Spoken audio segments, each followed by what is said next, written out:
शुरू करें। मित्रों, हाल में संपन्न विधानसभा चुनावों में पूरी तरीके से ध्वस्त होने के बाद और विपक्ष के इस तथाकथित इंडिया गठबंधन के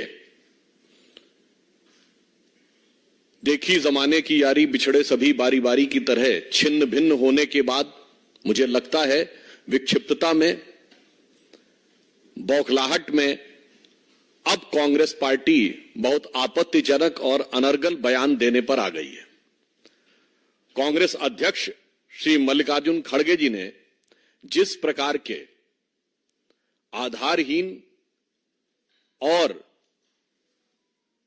अशांति उत्पन्न करने की आशंका से अनर्गल बयान देने का प्रयास किया है, उसके ऊपर हम यह साफ करना चाहते हैं कि खड़गे जी, हां यह सच है कि भारतीय राजनीति में बहुत सारी चीजों का पटाक्षेप हो रहा है। राजवंशों की सत्ता 1947 में समाप्त हुई थी। अब लोकतंत्र का आवरण ओढ़े हुए जो लोकतांत्रिक राजवंश हैं, उनकी सत्ता को चुनौती मिल रही है और उनको लग रहा है कि आने वाले चुनावों के बाद उनका भविष्य क्या होगा। और यह मैं ऐसे ही नहीं कह रहा हूं। आप उत्तर से दक्षिण तक देखें तो 2019 के लोकसभा चुनावों में देश की प्रबुद्ध जनता ने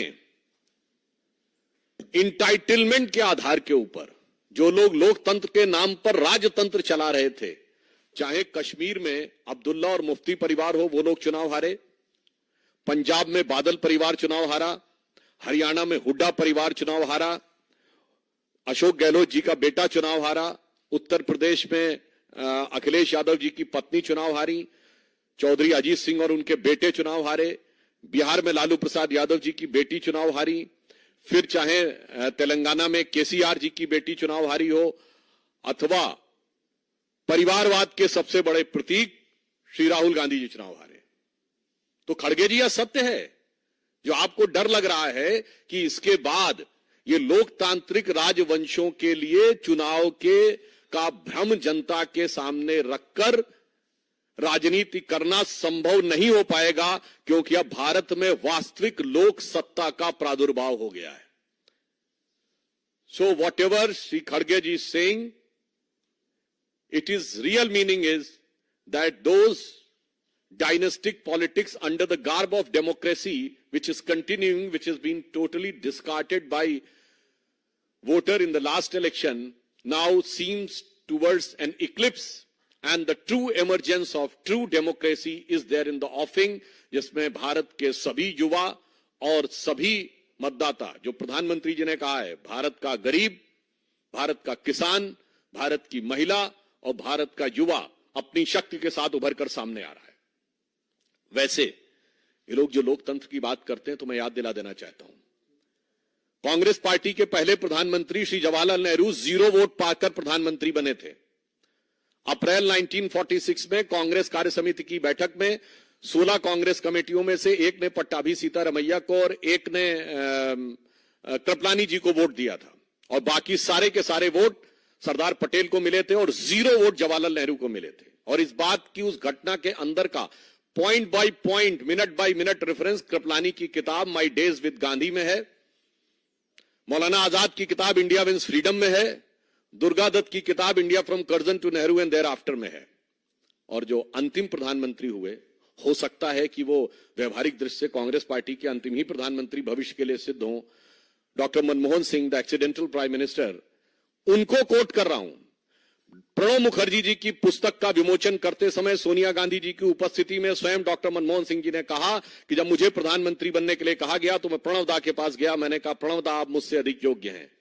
डॉक्टर मनमोहन सिंह कहते प्रणब दा आप सबसे अधिक योग्य हैं, मगर मैडम ने मुझे कहा है। लोकतंत्र का अद्भुत स्वरूप है।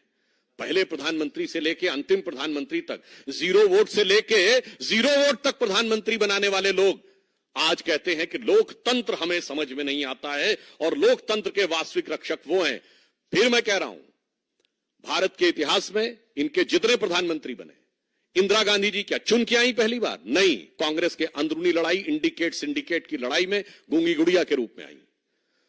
स्वर्गीय राजीव गांधी जी का चुन के आए? नहीं, इंदिरा जी की दुखद हत्या से उपजी परिस्थितियों के कारण बनाए गए। श्री पीवी नरसिम्हा राव कैसे बने सबको पता है, और डॉक्टर मनमोहन सिंह सबको पता है। तो भारत के राजनीतिक इतिहास में लोकतांत्रिक ढंग से अगर किसी पार्टी के 2 ही प्रधानमंत्री चुन के आए, जो जनता के सामने हमने रखा यह प्रधानमंत्री होना चाहिए और जनता ने चुन के कहा यही प्रधानमंत्री होना चाहिए, एक श्री अटल बिहारी वाजपेयी और एक श्री नरेंद्र मोदी। क्या बात करते हैं। और जहां तक लोकतंत्र की रक्षा की बात है, तो जवाहरलाल नेहरू जी ने मजरूर सुल्तानपुरी को 2 साल इसलिए जेल में रखा था कि उन्होंने आर्टिकल लिख दिया था कि नेहरू जी की स्टाइल ऑफ फंक्शनिंग में हिटलर की झलक नजर आती है। और आज हिटलर की मौत कितने क्या क्या बोला जाए, कब्र खुदेगी, कुत्ते की मौत जैसे शब्द बोलकर जलवाए जलाल से जलवा अफरोज हो रहे हैं और कह रहे हैं लोकतंत्र नहीं है। फिर आप देखिए, और इतना ही नहीं, मौलाना आजाद ने अपनी किताब इंडिया विंस फ्रीडम में लिखा है कि नेहरू जी को किसी दूसरे की तारीफ बर्दाश्त नहीं थी अपने सामने। ये वो 40 पेज हैं जो उन्होंने कहा था कि उनकी मृत्यु के 30 साल बाद प्रकाशित किए जाएं, जो 1988 में प्रकाशित हुए थे। आइए साहब, राजीव गांधी जी के जमाने में एक अखबार उनके खिलाफ लिख रहा था तो उसके ऊपर इनकम टैक्स का छापा और बिजली काट दी गई थी।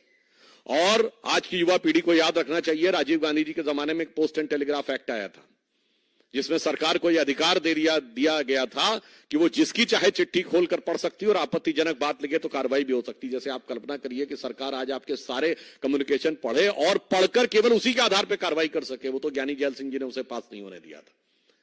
पीवी नरसिम्हा राव, अभी मैं इंदिरा जी की बात नहीं कर रहा हूं, पीवी नरसिम्हा राव, भारत की एकमात्र सरकार जो पैसा लेकर अपने को विश्वास मत प्राप्त किया, यह कोर्ट में साबित हुआ। 1994 झारखंड मुक्ति मोर्चा रिश्वत कांड, झारखंड मुक्ति मोर्चा के 3 सांसदों ने पैसे लिए 1-1 करोड़ और बैंक अकाउंट्स में बरामद हो गए वो पैसे। वैसे आज भी बरामद हो रहे हैं, बहुत थोड़े से बरामद हुए हैं, अभी तो 36 लाख बरामद हुए हैं, 2 ठो BMW बरामद हुई हैं।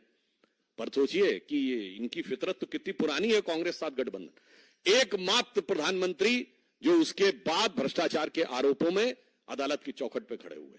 और उसके बाद जब सोनिया गांधी जी की छत्र छाया में मनमोहन सिंह जी की सरकार चली, तब तो हिंदू आतंकवाद जैसे शब्दों का प्रयोग करके बगैर चार्जशीट फ्रेम किए हुए लोगों को बरसों बरस जेल में रखा गया, उनके साथ अमानवीय व्यवहार किया गया, महिला कैदियों के साथ किस किस प्रकार की घटनाएं की गई वो सबको पता है। और इसके उपरांत जो लोकतंत्र की बात करते हैं, अब अगर इंदिरा जी की बात की जाए, जिस समय लोकतंत्र वास्तविकता में खत्म हुआ था, आज की पीढ़ी जो हमारी जनरेशन के भी लोग हैं उनको भी नहीं मेमोरी है, इसलिए भारत की 3/4 जनसंख्या को नहीं पता है।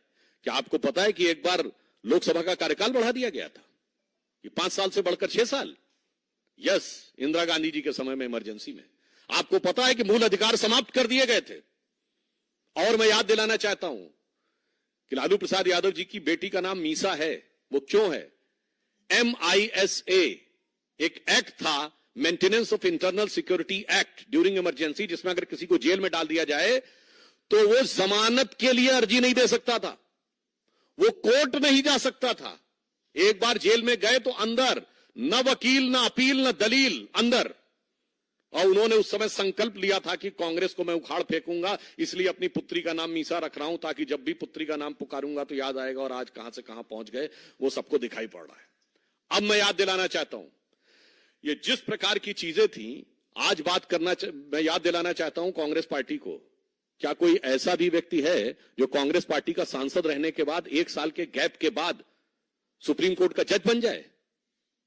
जस्टिस बहरुल इस्लाम, असम हाई कोर्ट के जज, पहले जज रहे, फिर कांग्रेस के टिकट पर लोकसभा का चुनाव, फिर चुनाव नहीं हुआ तो राज्यसभा में आए, फिर राज्यसभा से हटने के बाद 1 साल के गैप के बाद सुप्रीम कोर्ट के जज बन गए।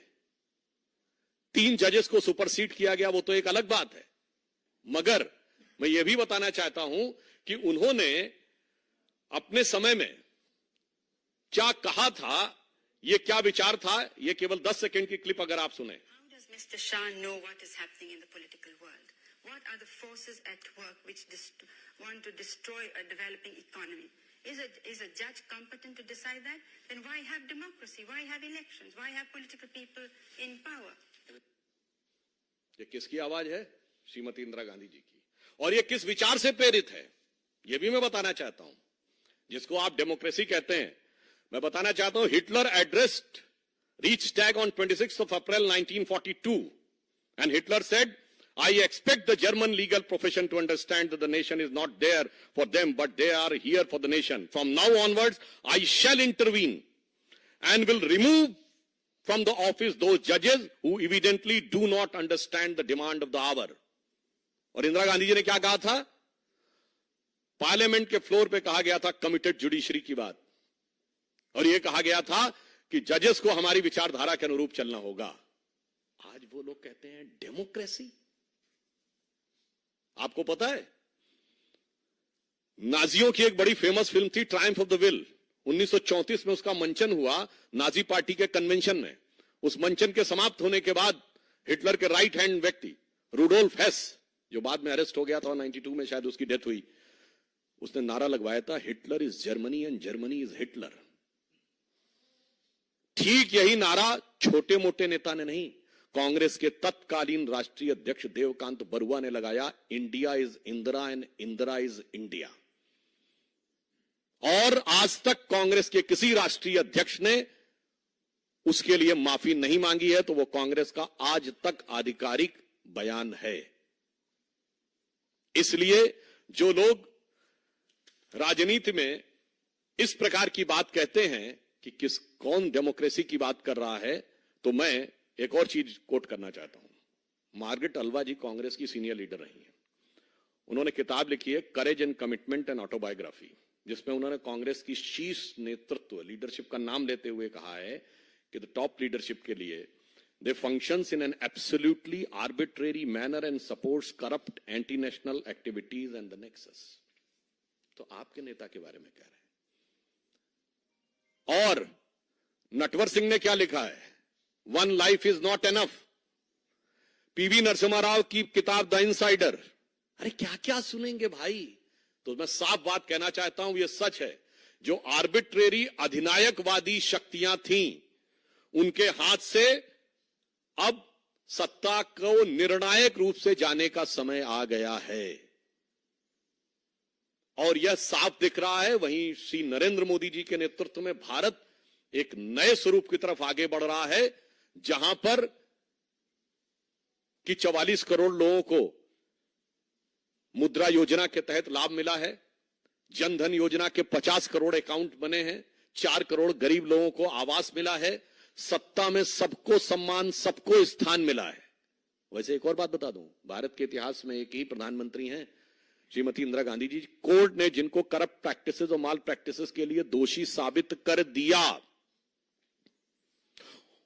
उसके बाद उन्होंने कोर्ट के निर्णय को रौंद दिया। और एक ही बार नहीं रौंदा गया, 2 बार रौंदा गया। 1985 शाहबानो केस, कि जब लगा सुप्रीम कोर्ट शरिया के खिलाफ जा रहा है, तो supreme court has been trounced by the brutal majority in the parliament in favour of sharia, and this was a secular state. वरना दुनिया में कोई एक सेक्युलर स्टेट का उदाहरण बताएं जहां शरिया सर्वोच्च न्यायालय से ऊपर हो। इसलिए मैं बताना चाहता हूं, और एक और बात बता दूं, इंदिरा जी के खिलाफ जो चुनाव लड़े थे राजनारायण जी, वो संयुक्त सोशलिस्ट पार्टी के थे, संसोपा जिसको कहते थे। वही तो पिछड़े वर्ग के आरक्षण की बात कहती थी, उसके तो खिलाफ खड़े थे। अब आज आप कहते हैं गणना करवाएंगे। जब हाथ में सारी सत्ता थी तब तो कुछ किए नहीं, तब तो सदैव विरोध में रहे, और आज आके कहते गणना करवाएंगे। इसलिए मैं अंत में कहना चाहूंगा कि खड़गे जी ने एक और जो गंभीर बात बोली है, वो मैं सारे करोड़ों देशवासियों से कहूंगा, इसको गंभीरता सोचिए। उन्होंने कहा कि हम गुलाम थे, और कहते हैं कि तुम लोग गुलाम के भी गुलाम थे। ये गुलामी की मानसिकता है। आप कह रहे हैं कि हम दुनिया के एक विचित्र देश बताए जाते हैं कि जो 1000 साल तक गुलाम रहा, फिर भी जो समाज में विकृतियां आई, समस्याएं आई, उसका कारण शासक वर्ग नहीं था, हम थे। ये कौन सी गुलामी की मानसिकता है भाई? आप खुद सोचिए ना, मतलब हम खुद मुख्तार गुलाम थे, मतलब गुलाम भी थे और डिसाइड हम कर रहे थे। जो हमें काट रहे थे, जो हजारों की खोपड़ियों का ढेर बना रहे थे, जो बंगाल फेमाइन में हमको मार रहे थे, वो जिम्मेदार नहीं थे। जो कट रहे थे, मर रहे थे, भूखों मर रहे थे, वो जिम्मेदार थे। 1000 साल में समाज में जो आया, कांग्रेस इस गुलामी की मानसिकता का प्रतिनिधित्व करती है।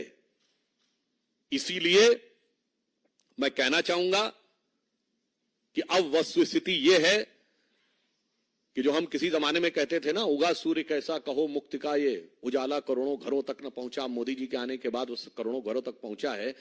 अब कांग्रेस की इस गुलामी की मानसिकता के लिए जो अंग्रेजों ने दी थी वो आज तक उनके दिमाग में है। तो कहना चाहता हूं ना, संयम व्यवस्था न एकात्मता है, भरी है अभी तक मनों में गुलामी, वही राग अंग्रेजियत का पुराना सुनाते बड़े लोग नामी गिरामी। बहकती मदिर जिंदगी की लयों में अभी मुक्ति गायन स्वरों तक न पहुंचा, उगा सूर्य कैसा कहो मुक्ति का ये उजाला करोड़ों घरों तक न पहुंचा। मतलब अभी भी बहकते कदम है, स्वतंत्रता का मुक्ति का वास्तविक गायन उनके कान में नहीं पहुंच पाया है। इसलिए यह सच है कि गुलामी की मानसिकता से इस देश को मुक्त करने का निर्णय जो देश की जनता ने लिया था, I am quoting again on 18th of May 2014 the Sunday guardian of London, जिन्होंने हमें गुलाम बनाया, उनके अखबार को कोट कर रहा हूं। उन्होंने लिखा था कि 16th of May 2014, जिस दिन मोदी जी के नेतृत्व हमें स्पष्ट बहुमत की सरकार मिली, should be known as a day of second independence in India and the शीर्षक था it was second tryst with India's destiny. क्योंकि उन्होंने कहा कि लंबे समय तक स्वतंत्रता के बाद उस विचार का शासन रहा जो ब्रिटिश कॉलोनियल लीगेसी को रिप्रेजेंट करता था। पहली बार एक ऐसे हाथ में एब्सोल्यूट पावर आई है, अटल जी के समय में एब्सोल्यूट पावर नहीं थी, एब्सोल्यूट पावर आई है जिसका इंसेप्शन एंड इंस्पिरेशन यानी उत्पत्ति और प्रेरणा में ब्रिटिश कॉलोनियल लीगेसी से कोई लेना देना नहीं है, जो पूर्णता भारतीय है। इसलिए ये कांग्रेस और कांग्रेस गोत्र के जितने दल हैं उन सब के लिए भविष्य निश्चित रूप से निर्णायक अवसान की तरफ बढ़ रहा है और उसी कारण वो भयाक्रांत होकर इस प्रकार की अनर्गल बातें कर रहे हैं। और एक बात और कहना चाहूंगा कि अभी जो कुछ झारखंड में चल रहा है, आपने देखा कि थोड़ी मात्रा में धन प्राप्त हुआ है, क्योंकि उनके लिए तो 36 लाख बहुत थोड़ा सा है। अज्ञात स्थान से लोकतंत्र का संचालन हो रहा है। मतलब आप सोचिए कि नॉन ट्रेसेबल चीफ मिनिस्टर, कैसी डेमोक्रेसी की रक्षा हो रही है। और वो कह रहे हैं हम डेमोक्रेसी की रक्षा करेंगे। और ये वही है जो 1994 में कांग्रेस का साथ दिए थे। झारखंड मुक्त मोर्चा रिश्वत कांड, 350 करोड़ कांग्रेस के सांसद के यहां से बरामद हो चुका है। भाई, इतनी हकीकत सामने आने के बाद फिर यदि आप कहते हैं कि आप लोकतंत्र की रक्षा करने की बात कर रहे हैं, तो देश की प्रबुद्ध जनता समझती है। मगर इस तथाकथित इंडी गठबंधन के हालत देखिए। पहले उत्तर प्रदेश में मायावती जी ने कह दिया हम नहीं रहेंगे, पंजाब में केजरीवाल जी ने कहा हम नहीं रहेंगे, राहुल गांधी बंगाल के दरवाजे पहुंचे तो ममता जी ने कहा हम भी नहीं रहेंगे, वो बिहार के दरवाजे पहुंचे तो पता चला गठबंधन ही टूट गया और नीतीश जी एनडीए में आ गए। तो मैं on the lighter note Congress के लोगों से कहना चाहूंगा कि श्री राम जन्मभूमि की प्राण प्रतिष्ठा के मुहूर्त पर वो लोग बहुत सवाल उठाते थे। तो मैं उनसे कहूंगा, जरा राहुल गांधी की यात्रा किस मुहूर्त में शुरू की थी, जरा किसी योग्य ज्योतिषाचार्य से इस बात में विचार कर लें।